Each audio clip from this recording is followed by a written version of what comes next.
IETF hotel, but you're outside of the IETF here. There might be IETF people that hear what's going on here and might decide that there's work for them, but we're not putting work or words in the mouth of the IETF. These sessions are really here to inform our thinking around topics that we have an interest in as the Internet Society, and we want to get your perspective from the panelists, but also from the floor, in the form of the question-answer type of thing that we usually do in panel discussions. The format is that I'll give a short introduction in a moment, and then the panelists will give a small perspective, and then we take sort of 3 questions at a time. Since this is at the IETF and this room is to be used for a working group session at 13:30, we have a hard stop at 1:15. All these beautiful boxes with the lunch out there, please close them and leave them probably outside. We'll put a table outside. I'm looking at somebody who can arrange that. We put a table outside where you can leave that trash so that this room is clean and people can get on to business at 13:30 sharp. I also want you to know that this session is recorded and it's broadcasted and archived, so that might impact what you have to say. Okay, so let's get to substance. The I in IoT. There are a few words in the Internet of Things. The Internet and things. And when we talk about the global open internet at the Internet Society, we usually refer back to the output of one of the earlier panel discussions from a few years back. I often joke to it as sort of the central dogma of the Internet Society. That's a bit of a joke, but this paper, The Internet Invariance and What Really Matters, was a result of a discussion here where we looked at what makes the Internet, without really looking at TCP, packet networks, and so on and so forth. But what are the properties that, and I see Leslie Dale smiling here because she was sort of the protagonist in that one. What makes the Internet in technology neutral terms? What we came up there was its global reach and its general purpose. That's one of the properties that makes the Internet. It's accessible. You can extend the Internet by connecting to it. It has permissionless innovation, which means you don't have to ask anybody anything in order to come up with a new application. Tim Berners-Lee didn't have to write a letter to Vint Cerf to ask if he could invent the World Wide Web, for instance. It's based on interoperability, mutual agreement and collaboration. This is really, it's miraculous coming to think of it, that if you put a packet on a network here, it can end up back home on my mail server without having all these bilateral agreements around. There is a mutual understanding that packets flow from one end to the other, and there is interoperability at both sides. That comes through mutual agreement and standards. That comes through collaboration, and that comes through the interoperability that the IETF is working on. The fact that it's based on reusable building blocks, the sort of horizontals, we think is an important feature of what makes the Internet. And another observation that was made was there are no permanent favorites. The Internet constantly evolves in business and in technology, and we see that. I mean, we see that this week. The QuickBox this morning. Transport was always thought to be TCP only, UDP and TCP. Now we've got innovations in that space, so no permanent favorites. So that is sort of the Internet piece of it. IoT really a sort of difficult,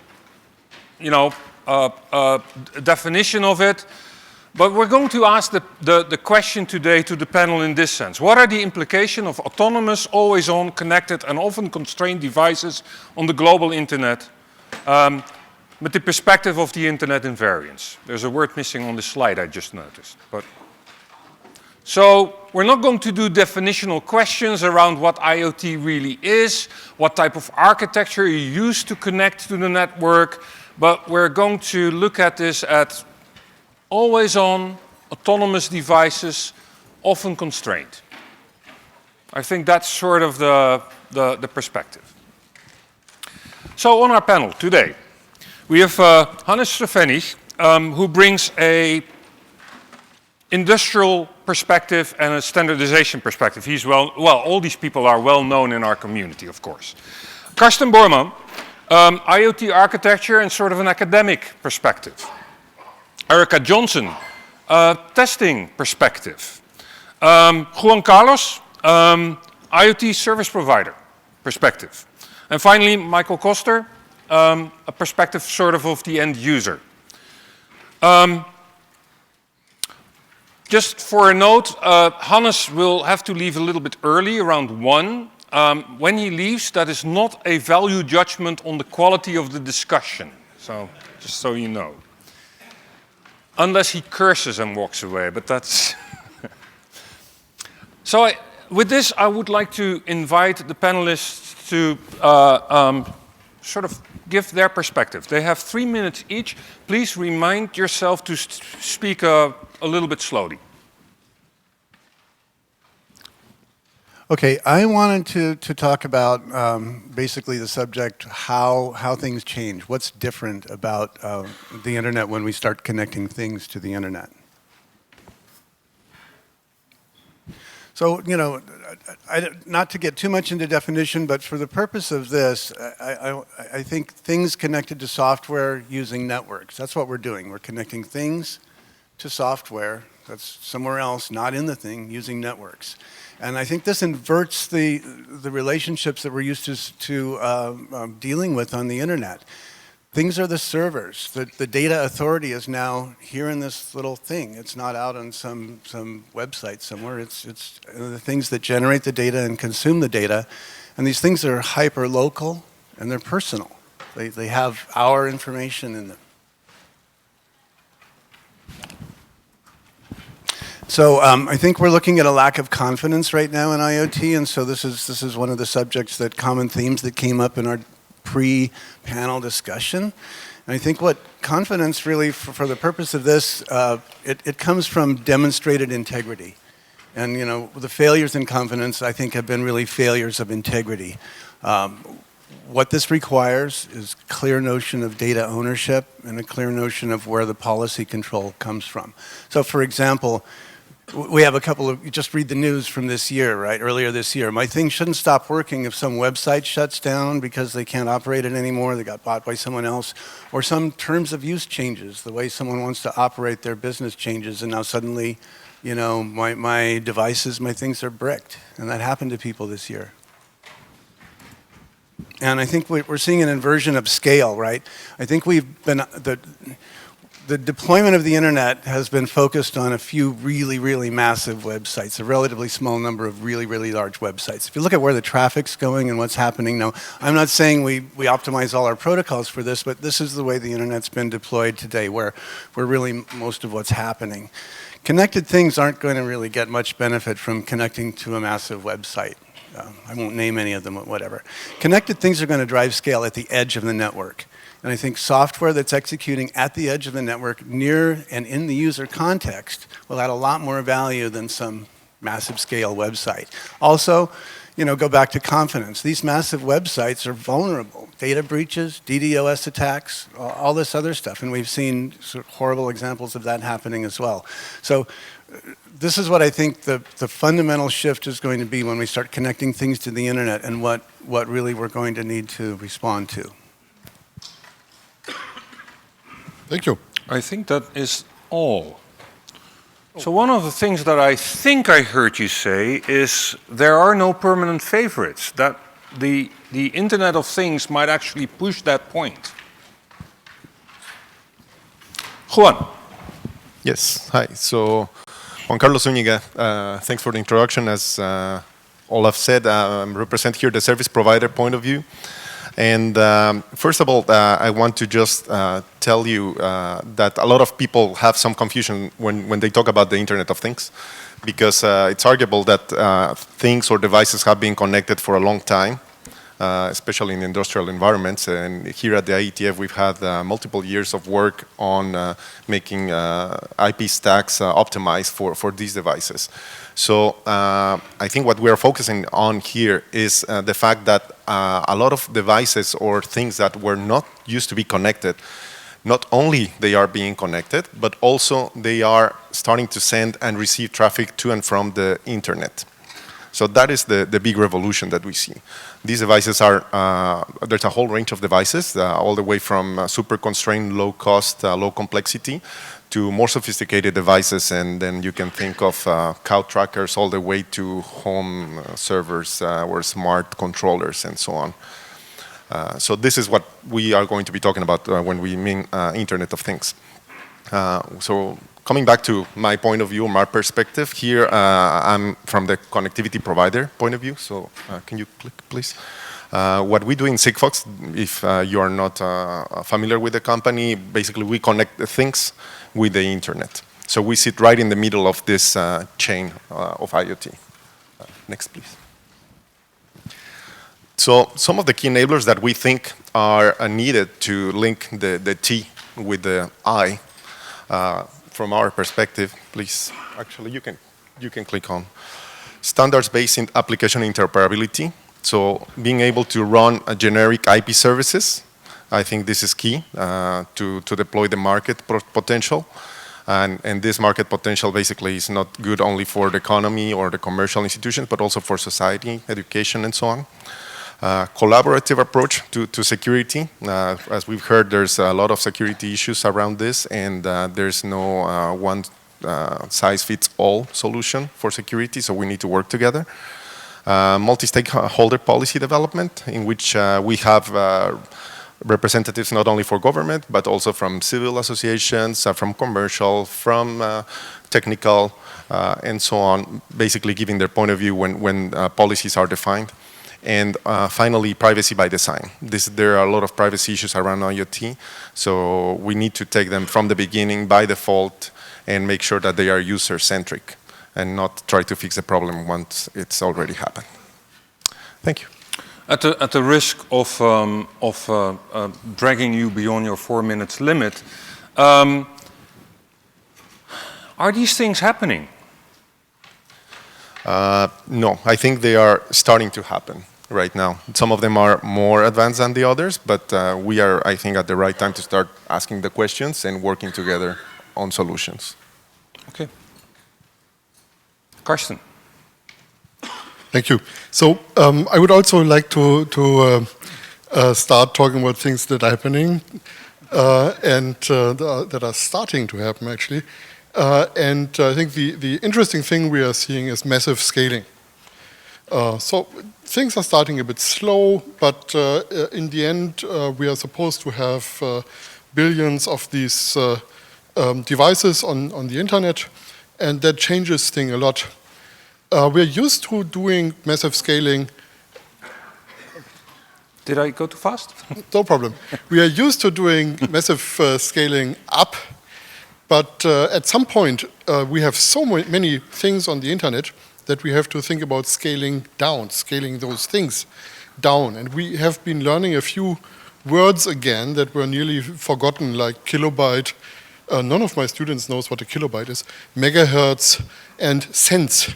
So there are technical changes that an Internet of Things brings with it, but there are also economic changes. And those cents are not just about production costs of chips. Next slide. They're actually about how much attention we can put into those things. Next slide. So one transformation that already has happened in other parts of the internet is that the devices we are working with are no longer pet devices, like this little thing which I'm stroking nicely all the time. But we have hundreds of these devices, and we just need to treat them in a more anonymous, more autonomous way. So we cannot really pay a lot of attention to them. They need to do their thing. Next slide. And there are some responsibilities coming with that. So sometimes we think users have a responsibility to run their things responsibly. And we certainly have that in other areas. So when I have a car, then I have a responsibility to get the brakes fixed. And most likely I'm not doing that myself, but I'm going to a garage to have that happen. So maybe there's even an economic change here coming up, that we actually use services. I mean, we are not cleaning our own water or making our own electricity. Well, that's changing again. But maybe there is an economic place for something like a garage for Internet of Things devices. So that would allow the users to actually do their duty. Next slide. But then, of course, there is a certain vendor duty, and most people sitting in this room are actually vendors of something that goes into the Internet of Things. And what we have recently seen in the last 2 or 3 years is that's not really happening. So a lot of devices, pieces of software and so on, get on the Internet. And now we have active talk about regulation. And actually, I'm not as unhappy about that as I could be, because we will need some regulation. So when I go to a restaurant, then I want that regulation that makes sure I'm not going to be poisoned by them. And when I go to Walmart and buy an Internet of Things device, I want to be reasonably sure it's not going to kill me. So things like CE marks in Europe or UL certification in the US, that's probably something that will happen. But what exactly are they going to measure? And I think Erika is going to say a lot about that. But before anything can be measured, we have to have an idea what we actually would like these devices to do, what properties they should have. And that's really the point of confidence that Michael raised. As we are all engineers, and as engineers, our end product is not technology, it's confidence. We are building things that other people can believe in. And I have a final slide, what happens when that fails. Unfortunately, it's not the engineers that go to jail. I think we have to get there at some point. But at the moment, that's not what's happening. But actually, we are now building jails for our things. And there is lots of research going on right now about how you actually can constrain the Internet of Things devices in your home to a jail, so they cannot do stupid things outside the specifications that you thought they were going to work with. So this is kind of the dark scenario we have all in mind, that we no longer have an Internet of Things, but an Internet of jails. IOJ has another meaning, Internet of Junk, and that goes together. And maybe we should work on that not happening. All right, thank you very much. Yeah. Okay. So I'm Erica Johnson, and I wanted to do the exact opposite of Kirsten and cram as much words on a slide as possible. Sorry for everyone trying to read that. Just to give you a little background to frame where I'm coming from and my perspective at the Interoperability Lab at the University of New Hampshire. So over the past 25 years, we have been providing a unique opportunity for over 100 current students, providing them hands-on experience in the data communications and networking industry. And these students are paid employees, and they're 100% funded by industry. And they're working on real-world challenges, testing different interoperability scenarios. They are working on developing test methodologies as well as tools and solutions to help meet the needs for new technologies, including the Internet of Things.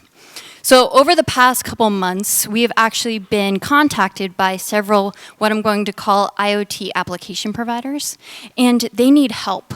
They need help on the networking perspective. They need help interoperating with different home gateways. We have several multi-vendor home gateways in our test beds, as well as using different access technologies.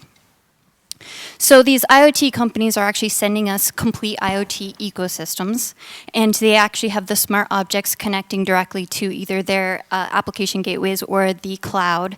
And that doesn't sound all that interesting from an interoperability perspective, but they are scared. They're scared that they're going to negatively impact the internet or the network.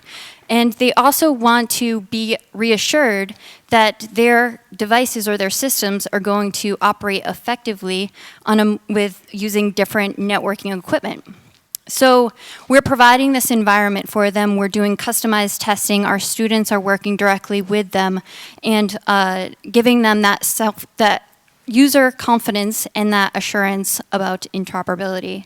Now, one thing that has come up over the past couple months is that these vendors that we're working with, they're not networking experts. They don't come to IETFs. They're looking to us for guidance. And they aren't necessarily caring about IPv6, which is pretty alarming. So we have an opportunity to help shape and educate these IoT companies that are producing these products, and also give them that guidance by expanding the IPv6 forums, IPv6 ready logo to include the IoT logo. And we think that this might help them and give them that user confidence or assurance and prove interoperability by validating these protocols. So we would include the musts from the basic RFCs, including privacy addressing, DHCP, DNS, including security, as well as future logos like 6LoWPAN and 6TiSH. So my role here from a testing and interoperability perspective is to provide the tools, the test specifications, the self-testing in order to make it freely available and allow more and more companies to implement and secure interoperability. Thank you. Capacity, human capacity. It's about humans, I hear. Hannes. Thank you, Olaf. Intentionally left blank. You don't have... Yeah, actually, I have no slides. It was about a year ago when ARM celebrated its 25th anniversary, and during those 25 years, ARM had shipped more than 75 billion chips. And many of those chips are not connected to the internet, probably luckily, but even more and more of those are. And we see, if we believe analysts, we will see many more chips shipped and also connected to the internet in the near future. And so the question is, where does these new sort of products, innovation actually come from? Specifically, if you look at some analysts, they talk up to 1 trillion chips, and there are obviously lots of products. So there's a lot of sort of developers that come from different sides. And I think this is an exciting time because we see on one hand embedded developers coming and sort of beefing up their existing sort of experience and also their operating systems to provide these features. So previously, or even today, many of them just use maybe very minimalistic operating systems. You could compare them probably with an MS-DOS without the command prompt. And then add the protocol stacks, add the security stacks, and so on, and very complicated tasks. On the other hand, you have the web and smartphone developers pushing into the IoT space. They typically don't have a lot of experience with hardware. Sort of, if you program JavaScript and so on, you're probably less concerned about different sleep cycles of processes. And so I think there's a huge opportunity for us in the IETF to bring new companies like silicon vendors on board and to also have a tap on the knowledge and the experience they get and develop some of those internet protocols, which we have been doing already, I think, fairly successfully. But as people will deploy more of those at a larger scale, we will see more problems. At ARM, we take those standardized internet protocols and also create sort of pretty solid implementations and make them available for free so that developers can actually make use of them. So we have an operating system, protocol stacks, security stacks, and hopefully developers will then be encouraged to use them so that they don't write everything on their own and also introduce, by doing that, lots of security vulnerabilities. We've also launched a in terms of security, a new architecture. It's called the ARMv8M architecture, providing new features such as trust zone for v8M, providing security that you know from the mobile space into the embedded space, which will hopefully, if people use it, will hopefully help to address some of those security problems that we have seen so far. Thank you. Amazingly, you all kept through about 3 minutes on average, which is well, often. That gives us time for discussion. Now, I'm trying to see the theme. There is an aspect of capacity building and knowledge in I think, a number of the presentations. To start off with this last piece, you say, the standardization, creating open components, that comes back to these interoperable building blocks from the invariants. Are we making sufficient progress? And if not, why not? Is there somebody who wants to speak to that on the panel?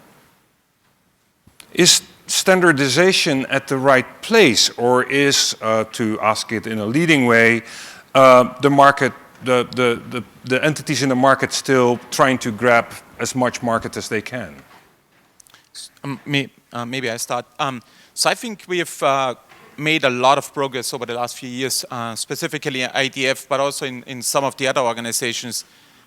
There's still a lot of competition going on between the different SDOs in some areas.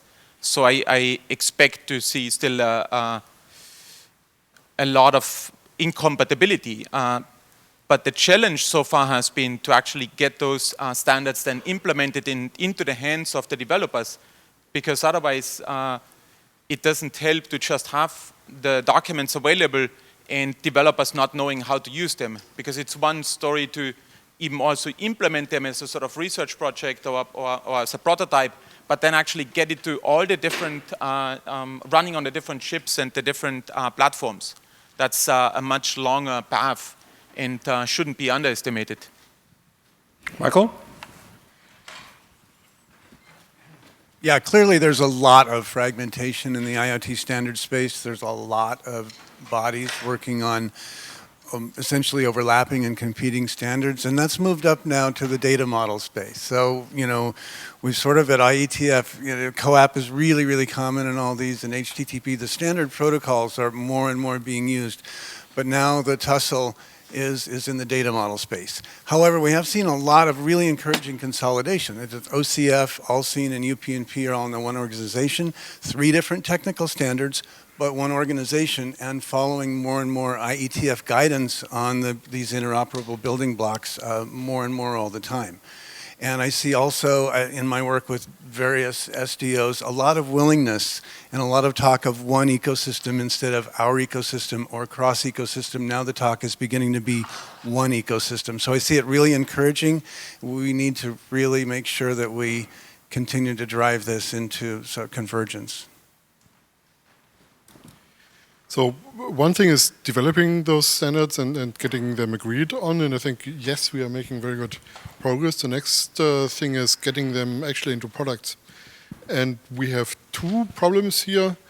With the very small companies, it's not quite clear that we have the education in place for people to find out what's even out there and how they would use it. So they just start building a product and come up with extremely shoddy protocols and so on, and make them work. Now that's a great feat, but it's going to hurt them in the long run. So that's one end of the spectrum. At the other end of the spectrum, we have some very large organizations who are seeing the Internet of Things as a way to actually build little monopolies. So they are also not that interested in building a common substrate. So probably a lot of the goods that will last in this space actually will come from the middle of that spectrum. And what do you mean by the good? What does that look like? What are the components of that good? Are those reference implementations, best current practices? What is it that will allow those small companies and the people that don't have the capacity, because that's, I think, a general theme that I heard. What are the components that make that to that set of people? Well, when I want to build a moderately complicated web page today, then I can go to one of the leading frameworks in that space and just download that. There are good starter kits, there are support web pages and so on. So people know how to do this, and they also, of course, have other people in their community that already have done that, so they can go to them. And we still have to build a lot of that for the Internet of Things. So that's certainly one thing. And much of what the Internet is today and much of the Internet applications today actually are based on open source environments. So having open source projects that also have this accessible approach, building starter kits, making things available that allow people who are focused on the hardware to somehow build the Internet part of that hardware as well. That is another important step. So for instance, the Think to Think research group has talked with the Riot open source project, which is an IoT operating system, about building a starter kit so people can get the IoT in a box.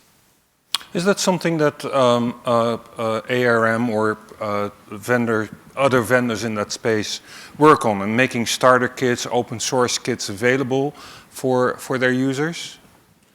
Yeah, they do. So as I mentioned, in our case, we provide an operating system that is open source, can be downloaded for free. It's not just the operating system, but I think the complicated part on those devices is actually the Internet protocol stack. And the security protocol, you also need a firmware update mechanism, a device management solution, all the things that you have probably seen in the articles, news articles that are missing from some of the products on the market. And so that adds up. And a small company, think a Kickstarter project or even a small startup, when they have a new idea for a product, they are probably not interested in innovating in the Internet protocol space. So they need to get something started as quickly as possible, and they will face a couple of challenges. So first they need to have an idea about the hardware, which is already a challenge enough. And then they need to get the software running on that. They typically have to build the server-side infrastructure, which is they're probably familiar with. So there are lots of different pieces, and get this whole thing operationally running as well. So there is, as Carsten said, there are a couple of initiatives going on, like the RightOS or our effort or the CypherOS, etc., that try to do exactly that. Implement essentially the protocols that we have been working on and making those available. Thank you. I want to move away from this particular sort of building blocks piece, and I have another question prompted by Karsten's idea of the sort of the kettle, the sheepdog. I'm thinking of then, and you were talking about you bring your stuff to a garage if you have a car problem. The logic, the way that I think about it is then it's sort of you will have a vendor for your sheepdog or somebody who knows how to deal with sheepdogs, and that's where you go through.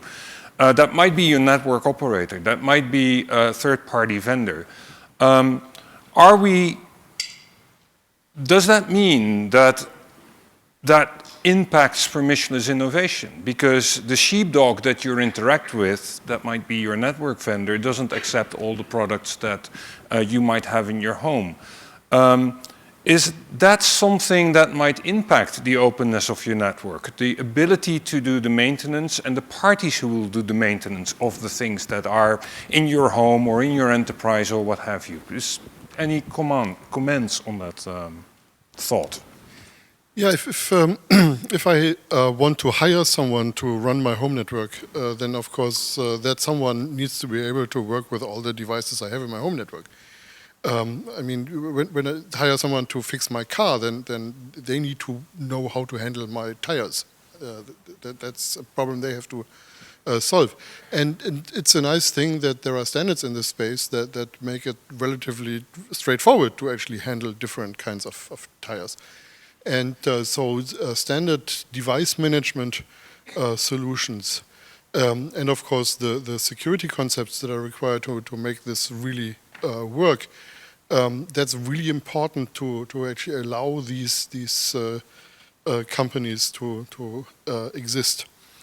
And of course, there are problems about perception here. Do I really have to pay for someone to maintain my home network? That's not something people currently do. They talk to the 8-year-old in the next apartment, and they will do that for them.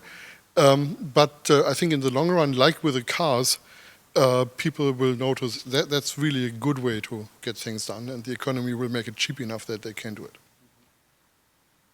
Yeah, I agree. To date, the internet hasn't really driven a lot of activity in growing the SME space of businesses, and I think there's a new opportunity for everything from like somebody in a van who drives around and does stuff to various levels of integrators that we haven't really seen before, and I expect that to be a new opportunity. Thanks. Yeah, I think there's a lot of relationship. In fact, from what I'm hearing, we talk about maintenance, but it's closely related to innovation, right? A lot of the startups, it's not only basically the customers of IoT, but also the innovation, the startups, they don't want to marry one company or one platform to come up with a product, right? The idea is to have interoperability, to allow them to innovate at, let's say, higher layers, and then not worry about the specifics of a hardware, of transmission in certain regulatory region in the world.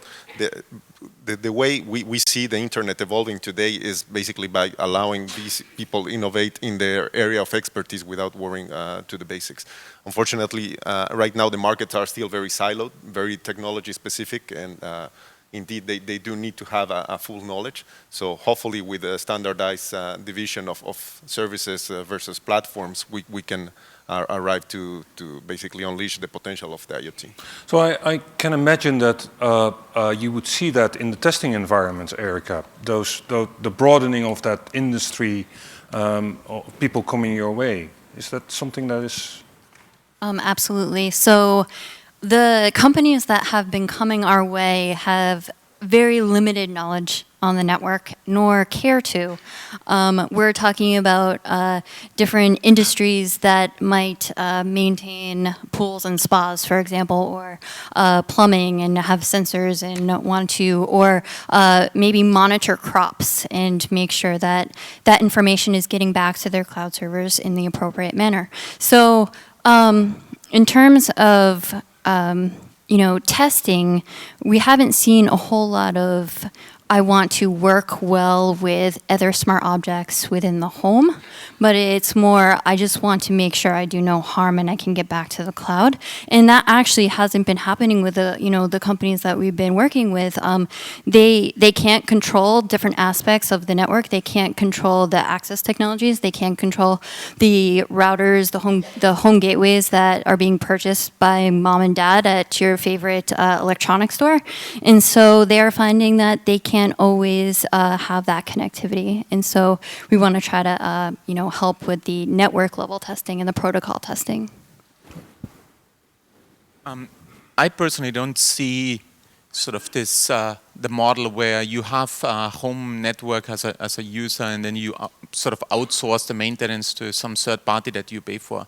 I think we have to very carefully distinguish different industry sectors, and currently the home environment for IoT, there's still a lot of experimentation in terms of business models. I don't think that the products are really meant to last very long in most cases. It's ideas like the toothbrush connected, the golf bat connected, and so on. But in the industrial space, there's obviously a lot of, it's a different perception, there's a different maintenance story. And there we see some of those sort of third-party companies are playing a significant role. And also vendors, because the software distribution model is also very different from your desktop PC or from your smartphone, where you basically download apps from different places. There, the vendor needs to provide you with the software, rather than you can't expect the user, or in this case the enterprise, to fix, change the software and fix bugs. It's just unrealistic. But the business relations are different as well. There are SLAs and so on and so forth, so that sort of works, of course. Yeah. And in those sectors, there is often existing, in some sectors, existing regulations, so you have to take that into account, so you can't just randomly deploy stuff. Right. There's very rigorous testing and practice to make sure that the whole process and the whole environment isn't impacted by some new devices. I'd like to thank Karsten for reminding me that I need to get my winter tires, but that's a different story. With that, I'd like to open the mic lines for comments and questions. We'll take 3 at a time, and then allow the panel to address them. This is a topic, and I think we're already a little bit down that line, that has the potential of boiling the ocean. So try to frame your questions in the context of the invariants and these smart objects, autonomous, etc., etc. Please. Henning Schultzweni. A question which I heard a number of people referring to is the difficulty of actually evaluating, composing devices with a very different level of expertise, both on the user side and the vendor side. I'd like to drill, each of you, or whoever wants to respond, drill down a little bit. Do we know enough that we can basically stick a box in front of a new IoT device, which would have a red light on it and a green light on it, and if the green light goes on, it's safe for human consumption, so to say, to pick your example of a restaurant, and if the red light is, you have more work to do. Or does it require what seems to happen today, where there seems to be a booming industry of security firms that publish at Black Hat about the various, some trivial, some not so trivial exploits a year later, and then you hope somebody fixes it? I'm going to look at Erica for this, because I think that you're... Three questions? Oh yeah, sorry, I forgot my own theory here. Yeah. Thank you, Olaf. Jim Galvin here. We've been dancing around this discussion about maintenance, and in the category of things that keep me up at night, when I think about the Internet of Things, I think about maintenance and update. Maintenance and planned obsolescence. Now, it was Michael who suggested that one of the characteristics that Internet of Things changes about the Internet is scaling at the edge, which I very much agree with, and I think that it very much exacerbates this problem of maintenance and update, or maintenance and planned obsolescence. I'll get it right. Okay. And Erica, you talked about testing, but it's all about testing, usability now and having things work. What about testing planned obsolescence, testing maintenance, and knowing what those things are, and where are we with that? And then one last comment. So Karsten, you talked about jails, and although that's a pejorative term, I mean on the positive side, the purpose of a jail is protecting that Internet of Things from the rest of the Internet. But you also have the idea that what happens when I want this thing to stop working? We have a culture and an abject failure in technology in dealing with planned obsolescence. We all have such a very long tail of legacy systems. This Internet of Things is going to change all of that characteristic. And what do we do about that? How do we deal with it? How do we change the cost burden so that there's motivation to want to do planned obsolescence or to manage maintenance in a better way? Thank you. Jail, garden at the opposite, walled garden, as a line there, an arc. Marc Blanchet. A few weeks ago, we had a pretty good large DDoS attack on a DNS provider. It's been reported that the devices that were the sources were IoT devices. And most likely they are still there and not fixed, therefore ready for another one. And by the way, it seems from the reports that BCP38 would not help.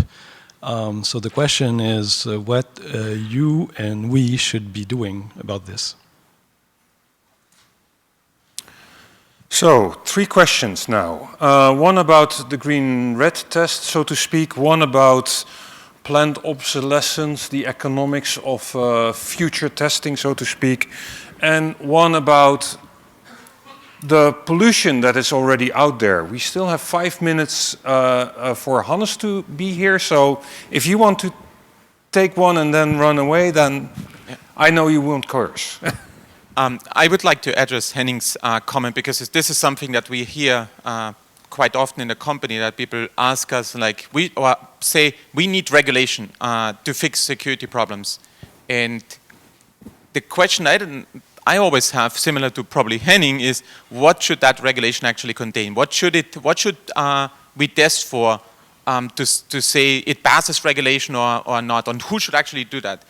And because I'm worried that these security firms and third-party certification will actually cost a lot, and it will basically wipe out the business model of many of these small companies that I had been talking about previously, that are supposed to create all these billions of devices, or at least the innovative products that can then lead to billions of devices.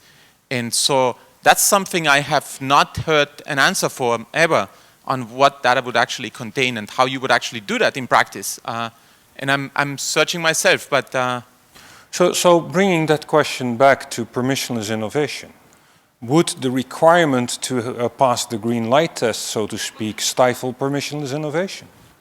I think that's sort of my underlying question here. Just to add to that, so at least from my perspective in my role in terms of helping regulatory bodies write up their requirements, I think what we're looking to do is just provide the tools. We're really looking to help provide as much support for different companies to innovate, but then also meet basic requirements so things don't explode or bad things don't happen on the network. I don't really see a time when a red or a green light will exist, nor possibly should it, because I do think that will stifle innovation. I have this fireproof box at my home for charging my phones. Even where you have regulation, it may not always work.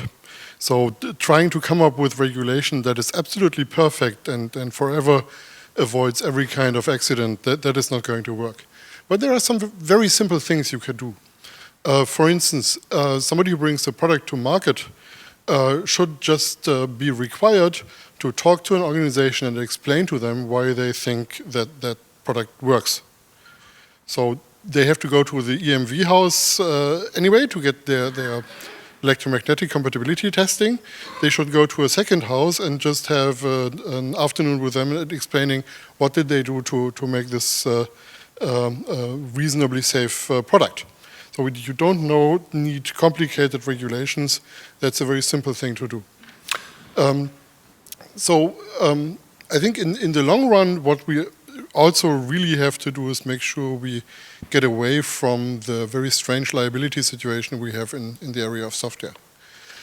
So for instance, the people who are running those IP cameras that have been used to attack the DNS provider that Mark talked about, those people are responsible. And the question is, how can we actually implement that responsibility? And right now, one problem we have is that it appears to be illegal to actually help them not becoming an accomplice to a crime. Now, that help would be simply logging into those things and zap them so they get off the internet. That's currently illegal, and it would be very easy to make that legal, that you actually can do this kind of counterattack.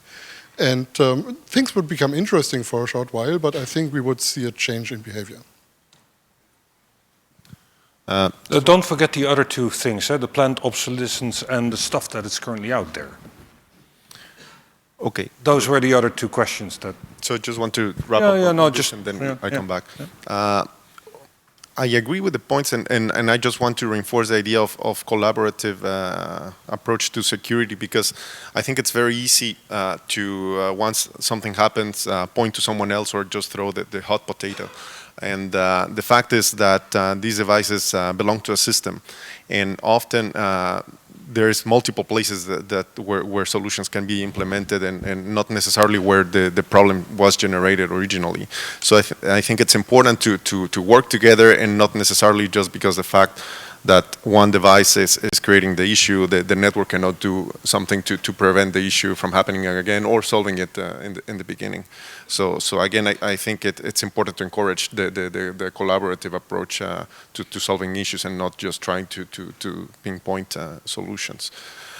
For the obsolescence, I think that was a great point that was not addressed before. Indeed, these devices, something that we didn't talk about is they are meant to last for years, and often they don't have enough capabilities to get software upgrades and so on, right? This is just a sensor on a cow, for instance, and it's going to be there for 10 to 15 years, and we don't know what's going to happen to it.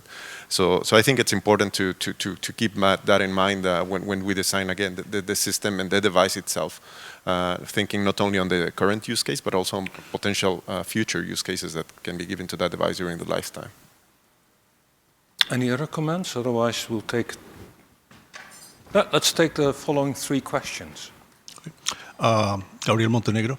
So I was trying to think about how this affects or brings different questions into the foreground in a different way than before.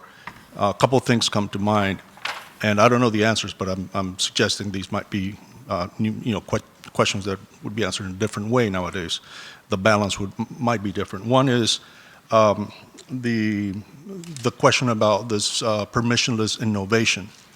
And Carsten did touch upon what I wanted to mention, which was permissionless innovation implies the rights that you have to do something. And we hear a lot about individual rights and rights of corporations and rights and rights and rights, but very little about responsibilities. Mm-hmm. And so now, because of all these attacks, this really comes into the fore. So do we have to re-examine these principles in the light of the heightened awareness of the importance of responsibility? How? So that's one question. For example, the fact that some of these companies go out of business may not be a bad thing. When you're developing a protocol, one of the golden rules is thou shalt do no harm. There's a level of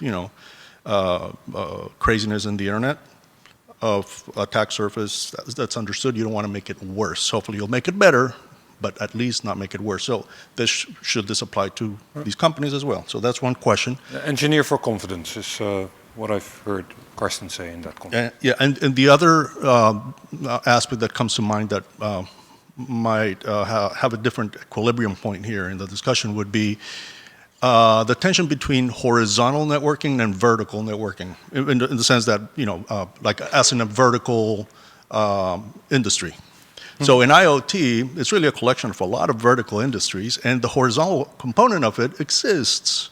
But it may be argued that it's not what it's actually driving the entire thing.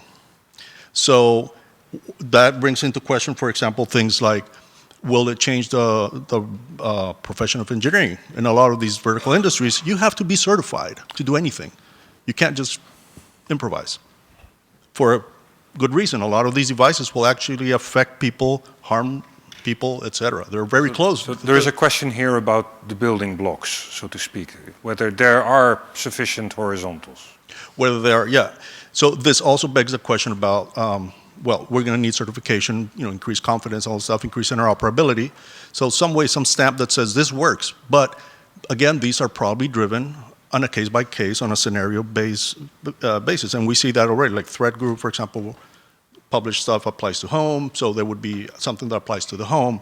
Some other OCF may apply to different scenarios, et cetera. IIT applies to other scenarios. So there's maybe a question for Erica. What's the role of horizontal testing certification versus individual? Thank you. Those were actually 2 questions, but let's take the 3 persons. Jim, you have to wait until we finish the round and see if we have more time. Okay. Thank you.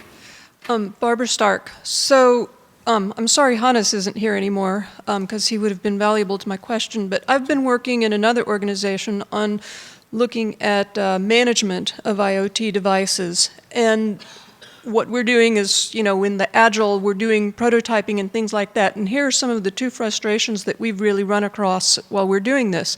One is the obvious choice for prototyping, of course, is going to be like a Raspberry Pi, something like that, and you get all your Jessie and other firmware and you're running Linux. And then you want to do CoAP with DTLS. Do you know when you're doing Python, there is no DTLS implementation that you can get. And so, an open source entire operating system is wonderful, but I'm wondering if the IETF could do anything just to put modules out there that people can run on existing Ubuntu, whatever, Jessie operating systems. And then the other security thing that we're running across at a higher level is as you look at how these things work, you see a lot of prevalence of using XMPP and Stomp and those sorts of pub-sub type things where your transport layer security is going to be broken in the middle by that server. And so you cannot rely on the transport layer, TLS or DTLS, to provide the security. And so you've got to push security up to the application layer. And of course, IETF is working on things like COSI, but there's questions of, is COSI really going to be the right solution across all applications, not just CoAP. I mean, it does seem to run across more than just CoAP. But is COSI the right solution? There have also been people who've suggested things like TLS could maybe be run up at the application layer rather than at the lower layer.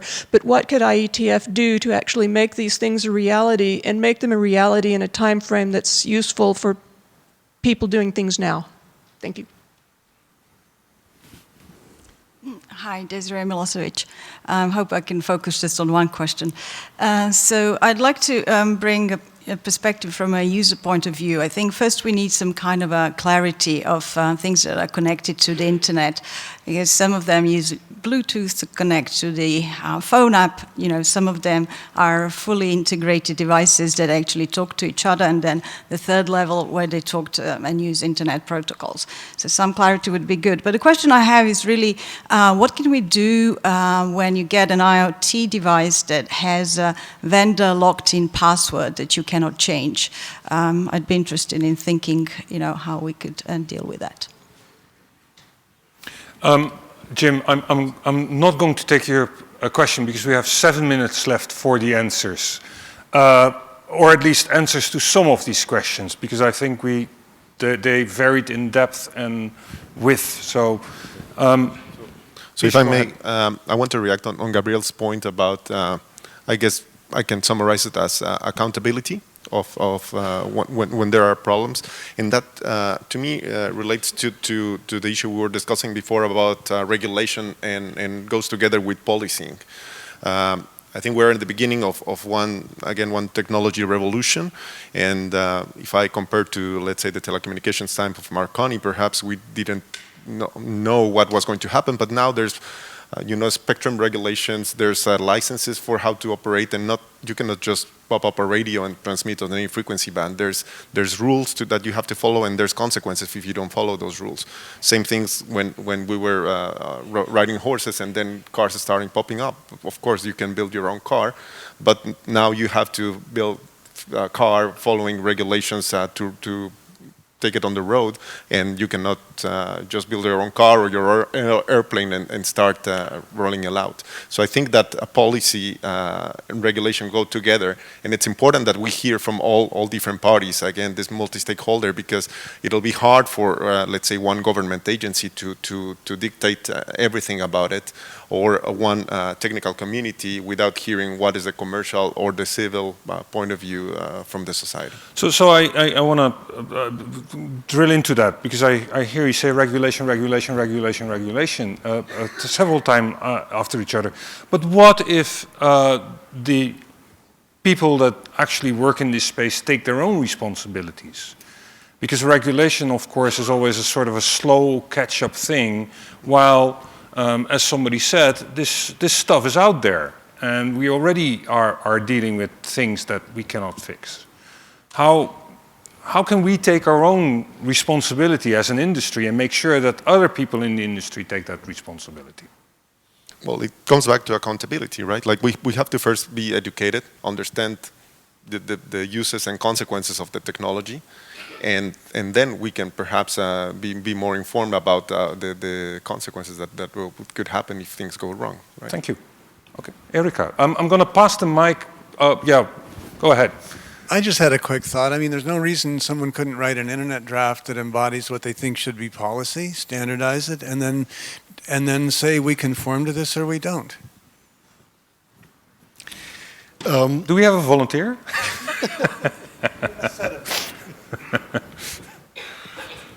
So I forgot what I wanted to say. With respect to the whole vendor login question that came in, the security we need in the Internet of Things is often used as a pretext to actually do vendor login. And that's, of course, the same thing that happens in other areas as well. The safety is also often used as a pretext to do vendor login. Now, that's something that you really only can crack open with regulation.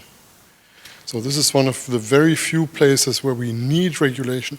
So for instance, in the automotive space, it is illegal for a car manufacturer to sell a car that can only be serviced by certain garages. They have to make information available so independent garages can service them.